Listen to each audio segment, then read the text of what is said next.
બાબરકોટ પ્રાથમિક શાળા દ્વારા પ્રવાસનું આયોજન કરવામાં આવ્યું। તારીખ 17/1/2024ના સવારના શ્રી બાબરકોટ પ્રાથમિક શાળાના ધોરણ 1 થી 5ના વિદ્યાર્થી ભાઈઓ અને બહેનોના પ્રવાસમાં લઈ જવામાં આવ્યા હતા।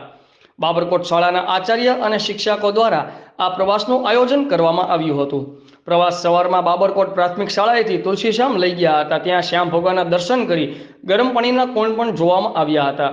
ત્યાર પછી ગળધરા ખોડિયાર માતાના દર્શન કરી બધા જ વિદ્યાર્થીઓ અને શિક્ષકો દ્વારા ભોજન પીરસવામાં આવ્યું અને બપોરના ભોજનની મજા લીધી હતી। આંબરડી પાર્કમાં લઈ જવામાં આવેલા ત્યાં જ બધા પ્રાણીઓને જોઈ તેમની માહિતીઓ આપવામાં આવી હતી અને તમામ વિદ્યાર્થીઓ ખુશખુશાલ પરત ફર્યા હતા। રિપોર્ટર ભગવાનભાઈ ભરવાડ, આઝાદ મીડિયા લાઈવ, બાબરકોટ।